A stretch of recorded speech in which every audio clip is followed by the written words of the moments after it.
तक की कमाई कर सकते हैं। जी हाँ किसान भाइयों, आज हम बात करेंगे ऐसे पेड़ की जिन्हें अगर आपने अपनी खेत की मेड़ पर, बाउंड्री पर या फिर खाली जमीन पर लगाकर लाखों तक की कमाई कर सकते हैं। और आखिरी वाला पेड़ लगाकर तो आप करोड़ों कमा सकते हो। तो कौन से हैं ये वो पेड़ जिन्हें मेड़ पर लगाया जा सकता है और कौन से पेड़ से कितनी कमाई होगी, कितने साल में तैयार होंगे और कैसे बेचना है। ये पेड़ काटने और बेचने से पहले कौन कौन से कागज जरूरी है, तो इस वीडियो को आखिरी तक जरूर देखिए, क्योंकि इस वीडियो के अंत में हमने बताया है कि इन पेड़ को लगाते वक्त हमें कौन सी गलती बिल्कुल नहीं करना है। अगर आपने अभी तक चैनल को सब्सक्राइब नहीं किया है तो कर लीजिए।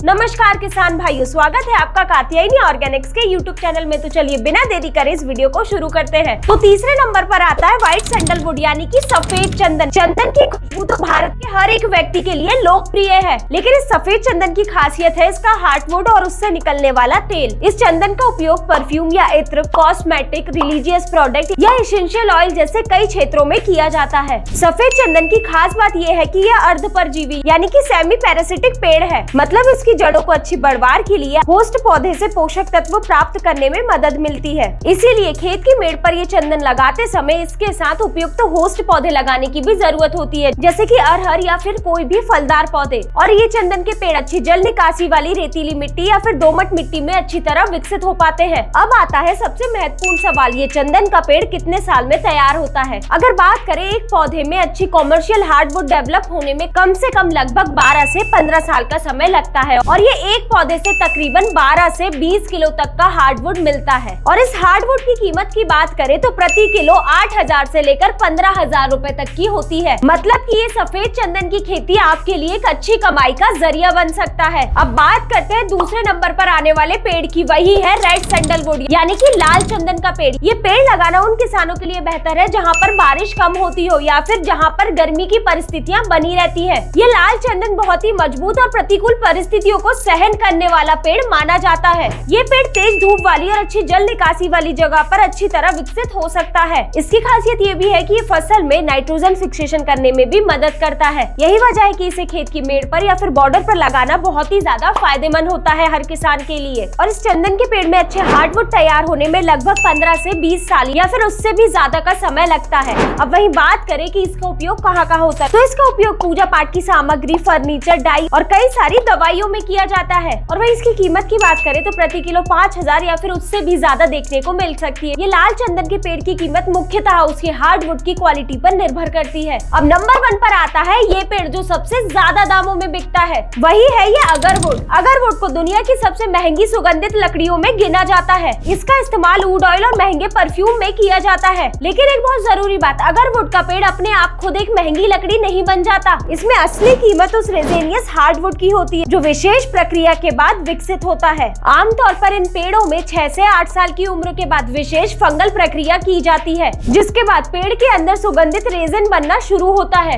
इसके लगभग 2 से 4 साल में हार्वेस्टिंग की जाती है, यानी कि कुल उम्र मिलाए तो इसे विकसित होने में 8 से 12 साल का समय लगता है। जब इसमें अच्छी मात्रा में रेजेनियस वुड तैयार हो जाता है तो इसकी कीमत सामान्य लकड़ी की तुलना में बहुत ही ज्यादा हो जाती है। और इन लकड़ियों की प्रति किलो कीमत की बात करें तो 50,000 रुपए प्रति किलो से लेकर 3 लाख या फिर उससे भी ज्यादा होती है। अब सबसे जरूरी बात करते हैं कि हमें क्या गलतियां नहीं करनी है। अक्सर किसान क्या करते हैं कि पहले पेड़ लगा देते हैं और बाद में जरूरी कागज की जानकारी लेते हैं। ऐसा आपको बिल्कुल नहीं करना है। आपको पेड़ लगाने से पहले ये कुछ महत्वपूर्ण चीजों का जरूर ध्यान रखें। सबसे पहला है जमीन के कागज। आपको ये बात सबसे पहले सुनिश्चित करनी है कि जिस जमीन पर आप प्लांटेशन यानी कि ये पेड़ लगाने जा रहे हो उसकी ओनरशिप या फिर लैंड रिकॉर्ड स्पष्ट हो। अगर आपने जमीन लीज पर ले रखी है तो ट्री प्लांटेशन की अनुमति देने वाला प्रॉपर रजिस्टर्ड लीज डीड भी होना जरूरी है। वहीं दूसरी सबसे जरूरी चीज आती है ये पेड़ लगाने के लिए आप पौधे कहाँ से खरीद रहे हो। हमेशा रिकॉग्नाइज्ड या रजिस्टर्ड नर्सरी से सर्टिफाइड सैपलिंग ही खरीदे। बिना जानकारी लिए पौधे खरीदना आगे चलकर पौधे की क्वालिटी और आपके लिए भी नुकसानदायक साबित हो सकता है। तीसरा और सबसे जरूरी, फॉरेस्ट डिपार्टमेंट को जरूर जानकारी दे। कॉमर्शियल टिम्बर प्लांटेशन करने से पहले अपने स्थानीय फॉरेस्ट रेंजर ऑफिसर यानी FRO से एप्लीकेबल प्रोसीजर जरूर पता करे। चौथा, पेड़ लगाने के बाद रजिस्ट्रेशन जरूर जरूर करवाएं। प्लांटेशन के बाद पेड़ों की संख्या, लोकेशन, बॉर्डर पॉइंट और जिस क्षेत्र में आपने ये पेड़ लगा रखे या फिर जिस खेत में आपने इन पेड़ को लगाया हुआ है उसकी फोटो लेना जरूर सुनिश्चित करें। ये सभी चीजें रजिस्ट्रेशन कराते वक्त आपके काम आएगी। अब सबसे जरूरी चेतावनी किसान भाइयों, ये पेड़ आपके हैं, इसका ये मतलब नहीं कि आप इन्हें कभी भी काट कर बेच सकते हैं। कमर्शियल टिम्बर स्पीसीज के लिए कई राज्यों में ट्री रजिस्ट्रेशन, फेलिंग परमिशन और ट्रांसपास जैसी प्रक्रियाएं लागू हो सकती है। इसलिए पेड़ काटने से पहले संबंधित डिस्ट्रिक्ट फॉरेस्ट ऑफिसर यानी कि DFO या फिर स्थानीय फॉरेस्ट्री डिपार्टमेंट में लिखित अनुमति और ट्रांसपोर्ट रिक्वायरमेंट जरूर कंफर्म करें। बिना अनुमति लिए पेड़ काटना आपको कानूनी परेशानी में डाल सकता है, तो इसलिए कभी भी ये पेड़ काटने से पहले एक बार परमिशन जरूर लें। तो किसान भाइयों, यही थी जानकारी ऐसे वो 3 पेड़ की जिन्हें आप लगाकर लाखों करोड़ों में कमाई कर सकते हैं। तो अगर आपके मन में अभी भी कोई सवाल है तो कमेंट में जरूर पूछें, और अगर आपको ये जानकारी पसंद आई हो तो इसे अपने अन्य किसान मित्रों के साथ जरूर शेयर करें। धन्यवाद।